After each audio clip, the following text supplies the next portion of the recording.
আওয়ামী লীগকে নিষিদ্ধ করতে একটা কার্যকর নতুন উদ্যোগ আমরা লক্ষ্য করছি এবং আওয়ামী লীগকে নিষিদ্ধ করার প্রক্রিয়াটা একটা নতুন মাত্রা পাচ্ছে, যার ফলে আপনার জনগণ একটা সুখবর পাবেন।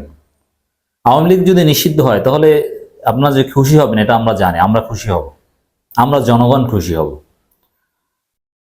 দেখেন, রাজনৈতিক দল বা আমরা অনেক ক্ষেত্রে বলি যে আওয়ামী লীগকে নিষিদ্ধ করতে হবে। আবার আসিফ নজরুল্লাহ বলেন যে আওয়ামী লীগ নিষিদ্ধের পক্ষে নই। নানান কথাবার্তা আপনারা শুনেন। আরো অনেকেই বলে, অনেকে নিষিদ্ধের দাবিতে মাঠেও নামে। কিন্তু এই সরকারের তাত্ত্বিক গুরু যারা, যাদের মাধ্যমে বা যার মাধ্যমে সরকার সবচেয়ে বেশি প্রভাবিত, তারাই যদি আওয়ামী লীগ নিষিদ্ধের দাবিতে কিছু কার্যক্রম শুরু করে দেয় তাহলে সম্ভাবনাটা বেড়ে যায়। বিষয়টা একটা এরকমই হয়েছে।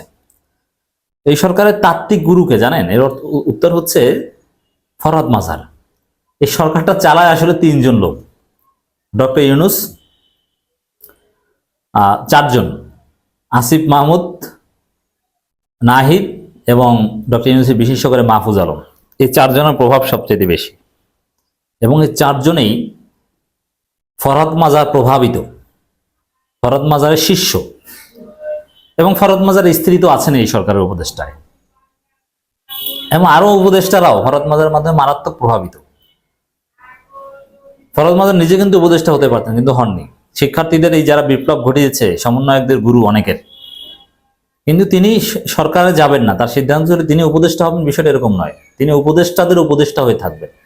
ফরহাদ মাজার কিন্তু উপদেষ্টাদের গুরু, উপদেষ্টাদের উপদেষ্টা। এক উপদেষ্টার স্বামী, বাকি উপদেষ্টাদের তাত্ত্বিক গুরু।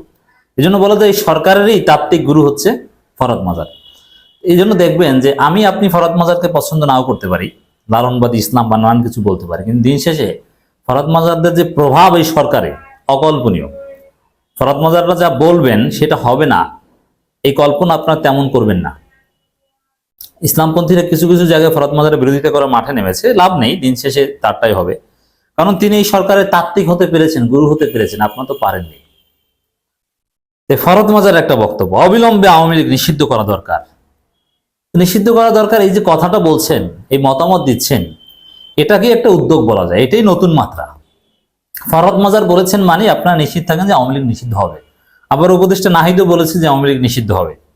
এর মানে আওয়ামী লীগ নিষিদ্ধ হবে, এটা আমরা মোটামুটি নিশ্চিত বলতে পারি। এটাই হচ্ছে বড় সুখবর।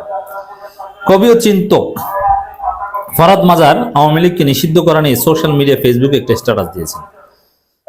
তাতে দেশ গঠনে সকল ইতিবাচক ভূমিকা নিশ্চিত করার আহ্বানও জানিয়েছেন। তিনি যেটা লিখছেন, অনেক রাজনৈতিক দল হিসেবে আওয়ামী লীগের ভবিষ্যৎ নিয়ে কথা বলতে চাইছেন। রাজনৈতিক দল নিষিদ্ধ করার উদাহরণ বাংলাদেশে রয়েছে। অতএব আওয়ামী লীগকে নিষিদ্ধ করার পক্ষে বিস্তর যুক্তি দেওয়া সম্ভব। আওয়ামী লীগকে ফ্যাসিস্ট দল হিসেবে অবিলম্বে নিষিদ্ধ করার পক্ষে বেশ কিছু গুরুত্বপূর্ণ যুক্তি রয়েছে। আমি সহজ যে দুইটা যুক্তি দিই। সরকারের সবাই, জনগণ সবাই আওয়ামী লীগকে ফ্যাসিস্ট বলে, গণহত্যাকারী বলে। তা আপনি যাকে ফ্যাসিস্ট বলবেন, গণহত্যাকারী বলবেন, তাকে তো নিষিদ্ধ করতেই হবে। আপনি যদি নিষিদ্ধ না করেন তাহলে আওয়ামী লীগকে ফ্যাসিস্ট এবং গণহত্যাকারী বলতে পারবেন না। এই বলাটা বন্ধ করেন। আওয়ামী লীগকে নিষিদ্ধ করার জন্য যুক্তি এটাই যথেষ্ট, আর লাগে না। আওয়ামী লীগকে ফ্যাসিস্ট দল হিসেবে অবিলম্বে নিষিদ্ধ করার পক্ষে বেশ গুরুত্বপূর্ণ যুক্তি রয়েছে। আইন ও রাজনীতির উভয় দিক থেকেই সকল যুক্তি আমাদের বিবেচনা করা দরকার।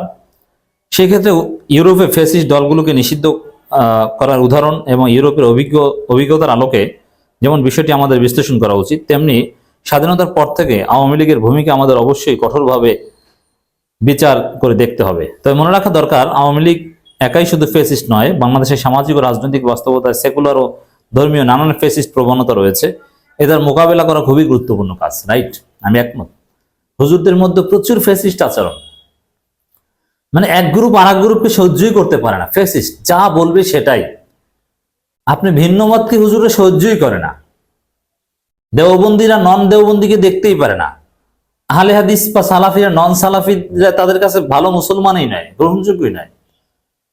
কেউ কাউকে ভিন্ন মত হিসাবে স্বীকৃতি দেয় না, বহুত্ববাদে বিশ্বাস করে না। এটা একটা ফ্যাসিজম, কিন্তু ইসলাম কিন্তু এই ফ্যাসিজম অ্যালাউ করে না। আলী রাদিয়াল্লাহু আনহু তার চরম শত্রু খারেজিদের সাথে বৈঠক করেছেন, তাদেরকে অমুসলিম বলেননি, তাদের বিরুদ্ধে ফতোয়া দেননি।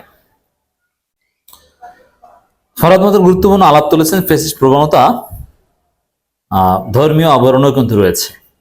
রাজনৈতিক দলগুলোর মধ্যেই আচরণ রয়েছে। রাজনৈতিক দলগুলোর মধ্যে অমুক ভাই বা অমুক নেতার সমালোচনা করা যায় না, তাহলে আপনার চাকরি থাকবে না। এটাই কিন্তু ফ্যাসিস্ট প্রবণতা।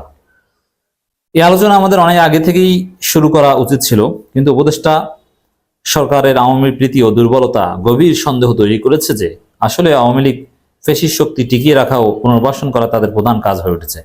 ফরহাদ মাজাররা যখন এই কথা বলছেন, তো উপদেষ্টাদের আওয়ামী প্রীতি দুর্বলতা বুঝতে হবে যে এই কথা বলার পরে তারা নড়ে চড়ে বসবেন। অতএব আওয়ামী লীগের দিন যত যাবে দেখবেন যে প্রশাসন থেকে ধীরে ধীরে আওয়ামী লীগ একেবারে শূন্যের কোঠায় নেমে এসেছে। ধীরে ধীরে সব জায়গা থেকে কিন্তু আওয়ামী লীগ সরানো হচ্ছে, সময় লাগছে একটু, আমরা দ্রুত সরানোর দাবি করছি। ফ্যাসিস্ট সংবিধানের অধীনে ফ্যাসিস্ট প্রেসিডেন্টের কাছে ফ্যাসিস্ট সংবিধান রক্ষার শপথ নেওয়ার মধ্য দিয়ে সেটা পরিষ্কার। তাছাড়া আমরা মানে এখানে বিপ্লবী সরকার হলে ভালো হতো, এটাই হয়তো বোঝাতে চেয়েছেন। তাছাড়া আমরা বরাবরই সবার আগে নেলসন ম্যান্ডেলার ট্রুথ অ্যান্ড রিকনসিলিয়েশন কমিশনের আদলে জাতীয় বিভেদ মীমাংসা ও ন্যায় বিচার প্রতিষ্ঠার জন্য অবিলম্বে জাতীয় কমিশন গঠন করার কথা বলেছিলাম। তবে যে কোনো নাম হতে পারে, আমরা বিভিন্ন বক্তব্যে আমি বরাবরই সেটা বলেছি, কিন্তু আসল কমিশন বাদ দিয়ে উপদেষ্টা সরকার বিভিন্ন কমিশনের উপর থেকে চাপিয়ে দিচ্ছে। এতে দুষ্কৃতিকারী বিশৃঙ্খলা গণবিরোধী তৎপরতা চালিয়ে যাচ্ছে, এটা মেনে নেওয়া যায় না। হ্যাঁ, ফরহাদ মাজাররা এই সরকারের তাত্ত্বিক গুরু, মানে এই না যে তার 100% কথা সবাই রাখবে বা কার্যকর হবে। তবে কোনো ব্যক্তি যদি এই সরকারের উপর একক প্রভাব বিস্তার করতে পারেন সরকারের বাইরে থেকে, তিনি হচ্ছেন ফরহাদ মাজার। তার চাইতে বেশি প্রভাব অন্য কারণেই। কারণ কোন ফ্যাসিস্ট দল হিসাবে অবিলম্বে আওয়ামী লীগকে নিষিদ্ধ করা উচিত। ইউরোপের অভিজ্ঞতার আলোকে আমরা কিছু গুরুত্বপূর্ণ যুক্তি বিবেচনা করতে পারি।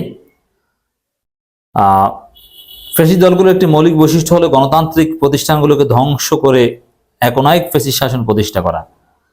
এর মানে যুক্তিগুলো তুলে দিয়েছে। ইউরোপ যেমন জার্মানি, ইতালি ফ্যাসিস্ট দলগুলোকে নিষিদ্ধ করার মূল কারণ ছিল এ ধরনের রাজনৈতিক আচরণ। তারা গণতন্ত্রকে ধ্বংস করার লক্ষ্যে কাজে নেমেছিল।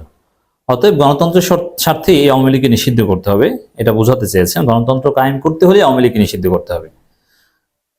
রাজনৈতিক সহিংসতা, রাষ্ট্রীয় নির্যাতন ফ্যাসিস্ট দলগুলো এটা করে, অতএব এ কারণে তাকে নিষিদ্ধ করতে হবে। পৃথিবীর বিভিন্ন দেশে এ কারণে এই অভিযোগ নিষিদ্ধ করা হয়েছে অনেক দলকে।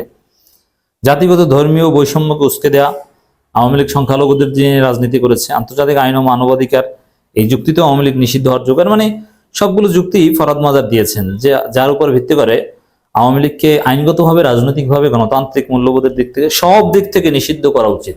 তো ফরহাদ মাজার এই যুক্তি সরকারকে মারাত্মকভাবে প্রভাবিত করবে, এবং আমরা বিশ্বাস করি জনগণ সুখবর পাবে যে আওয়ামী লীগ নিষিদ্ধ। অপেক্ষা করুন, কোনো একদিন পত্রিকার পাতায় লেট নিউজ পড়বেন আওয়ামী লীগ নিষিদ্ধ।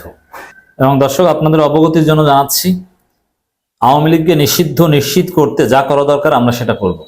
আমাদের লোকজন বিভিন্ন জায়গায় কাজ করছে, সরকারকে প্রভাবিত করা বা সরকারের মূল যারা তারা রাজি। তবে একটা প্রক্রিয়া, চাইলেই তো হঠাৎ করে হয় না।